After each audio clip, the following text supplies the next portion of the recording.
बिस्मिल्लाहिर्रहमानिर्रहीम अस्सलाम वालेकुम। Welcome back to my YouTube channel. I hope you are all doing well. Guys, आज के लेसन के अंदर हम सीखेंगे दोज इंग्लिश स्पोकन स्ट्रक्चर, जिसकी मदद से हम स्क्रीन पर लिखे गए फ़िक्रात को इंग्लिश में बोलना सीखेंगे। इस तरह के छोटे छोटे फ़िक्रात हम अपनी डेली लाइफ में बहुत ज़्यादा बोलते हैं। यह एक ख़ास उर्दू का स्टाइल है जिसमें हम किसी से कोई बात कर रहे होते हैं या किसी से कोई सवाल कर रहे होते हैं या उस सवाल के बदले में हम कोई जवाब दे रहे होते हैं। तो फ़िक्रात हमारे पास क्या हैं? मैं अपने बाल कटवा रहा हूँ, वो अपना मेकअप करवा रही है, वो खाना पकवा रहा है, मैं घर साफ़ करवा रहा हूँ। इन जुमलों के अंदर या बंदा कोई ख़ुद काम कर रहा होता है या फिर दूसरे से कोई काम करवा रहा होता है। इन जुमलों को इंग्लिश में ट्रांसलेट करने के लिए हम एक स्ट्रक्चर को फॉलो करेंगे, जिसकी मदद से हम इस तरह के और भी बहुत सारे फ़िक्रात को इंग्लिश में ट्रांसलेट करना सीखेंगे। सो वीडियो को बिना स्किप किए लास्ट तक ज़रूर देखें, और जो लोग चैनल पर अभी न्यू हैं वो चैनल को भी काइंडली सब्सक्राइब कर दीजिए ताकि इस तरह के यूज़फुल लेसन आप तक बर वक्त पहुँचते रहें। अब चलिए बिना टाइम वेस्ट किए हम अपने आज के लेसन का आगाज़ करते हैं। सबसे पहले हम समझ लेते हैं सेंटेंस स्ट्रक्चर को, जिसकी मदद से हम इन फ़िक्रात को इंग्लिश में ट्रांसलेट करेंगे। तो हर फ़िक्रात के शुरू में आता है सब्जेक्ट, मींस के सेंटेंस के स्टार्ट में सब्जेक्ट आता है, जिसका मतलब है काम करने वाला, डूअर ऑफ दी एक्शन जो है वो हमारे पास सब्जेक्ट होता है। सब्जेक्ट के बाद आएगा बी। बी से मुराद है इज़, एम, आर। ये वो हेल्पिंग वर्ब हैं जो प्रेजेंट टाइम के अंदर सेंटेंस के अंदर यूज़ होते हैं मेन वर्ब की हेल्प करने के लिए। अगर पास्ट के लिए सेंटेंस होगा तो वाज और वर आएगा, और अगर फ्यूचर के रिलेटेड सेंटेंस होगा देन हमारे पास विल या विल बी का इस्तेमाल किया जाएगा। बी के बाद आएगा हमारे पास गेटिंग। गेटिंग के बाद आएगा ऑब्जेक्ट। ऑब्जेक्ट कहा जाता है जिस पर काम किया जाता है। देन आएगी हमारे पास जो मेन वर्ब होगी वो एज अ थर्ड फॉर्म के तौर पर सेंटेंस के अंदर यूज़ होगी। अब हमारे पास जो सेंटेंस है उसको देख लें। मैं घर साफ़ करवा रहा हूँ। अब आपने इम्पॉर्टेंट बात यहाँ पे ये याद रखनी है कि जब भी आपके पास उर्दू में कोई जुमला होगा, सबसे पहले तो आप उसका सेंस देखें, क्या वो प्रेजेंट की बात कर रहा है, पास्ट की बात कर रहा है या फ्यूचर की बात कर रहा है। उसके बाद आपने देखना है कि उस सेंटेंस के अंदर, उस जुमले के अंदर सब्जेक्ट क्या है, काम करने वाला कौन है। तो आप देखें इस जुमले के अंदर मैं काम करने वाला है कि मैं घर साफ़ करवा रहा हूँ। तो मैं की इंग्लिश क्या होगी? आई। आई के साथ हमेशा एम का इस्तेमाल किया जाता है, तो यहाँ पर हेल्पिंग वर्ब बी में आएगा एम। देन आएगा गेटिंग, और ऑब्जेक्ट यहाँ पे क्या आता है? The house. और क्लीन की थर्ड फॉर्म ऑफ वर्ब है क्लीन्ड।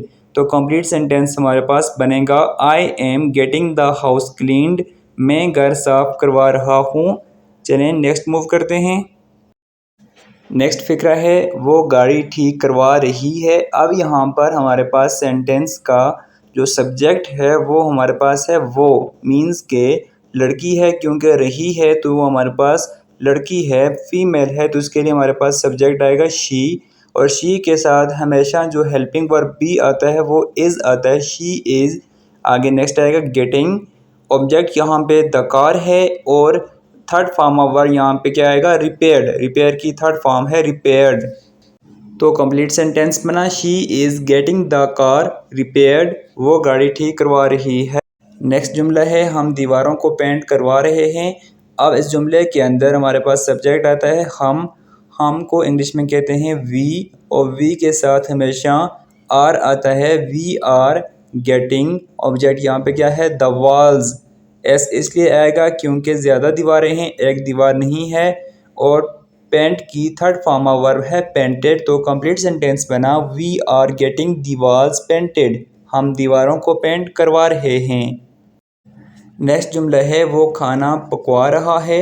अब यहाँ पे वो ख़ुद काम नहीं कर रहा बल्कि दूसरे शख्स से खाना पकवा रहा है।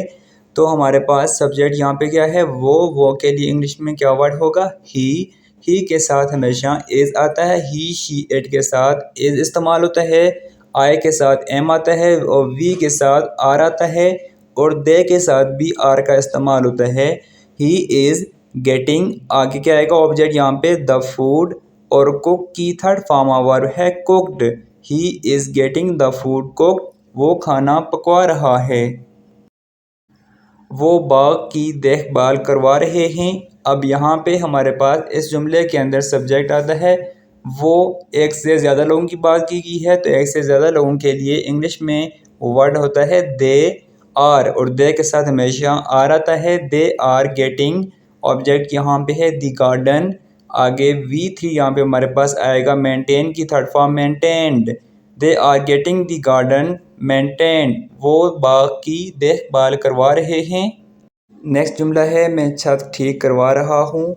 इस जुमले के अंदर मैं यहाँ पे सब्जेक्ट है तो मैं की इंग्लिश होगी आई am getting the roof fixed. I am getting the roof fixed. Next फिक्र है वो दस्तावेज़ात प्रिंट करवा रही है। अब यहाँ पे हमारे पास करवा रही है, इट्स मीन ये हमारे पास जो सब्जेक्ट है वो शी है, तो शी इज़, शी के साथ एज आएगा। She is getting the documents printed. She is getting the documents printed, वो दस्तावेज़ात प्रिंट करवा रही है।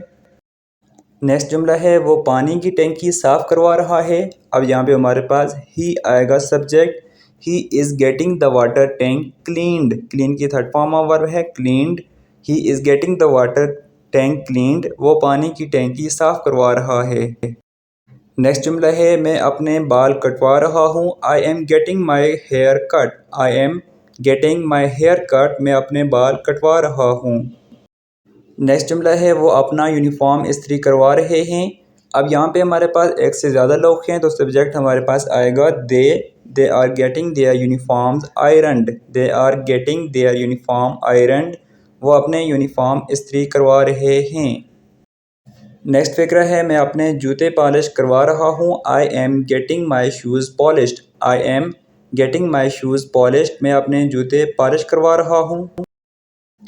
नेक्स्ट फिक्र है वो अपनी बाइक सर्विस करवा रहा है। He is getting his bike serviced. He is getting his bike serviced, वो अपनी बाइक सर्विस करवा रहा है। नेक्स्ट फिक्र है हम लॉन की घास कटवा रहे हैं। We are getting the lawn mowed. We are getting the lawn mowed, हम लॉन की घास कटवा रहे हैं। नेक्स्ट फिक्र है वो अपना मेकअप करवा रही है। She is getting her makeup done. She is getting her makeup done, वो अपना मेकअप करवा रही है। नेक्स्ट फिक्र है वो बिजली ठीक करवा रहे हैं। They are getting the electricity fixed. They are getting the electricity fixed, वो बिजली ठीक करवा रहे हैं। अब हमारे पास दो फिक्रात हैं। वो केक बनवा रही है, मैं अपना फ़ोन ठीक करवा रहा हूँ। इन दोनों फिक्रात को आपने ऊपर जो स्ट्रक्चर है इसको फॉलो करते हुए इंग्लिश में ट्रांसलेट करके अपना आंसर कमेंट बॉक्स में ज़रूर सेंड कीजिएगा। आपने इनको इंग्लिश में ट्रांसलेट करने की कोशिश करनी है, इस तरह से आपकी प्रैक्टिस भी हो जाएगी और आपको अंडरस्टैंड करने में इन चीज़ों को आसानी होगी। वीडियो को अपने दोस्तों के साथ भी शेयर कीजिए, वीडियो को लाइक कीजिए और हमारे चैनल को भी ज़रूर सब्सक्राइब कीजिए। थैंक्स फॉर वॉचिंग एंड अल्लाह हाफिज़।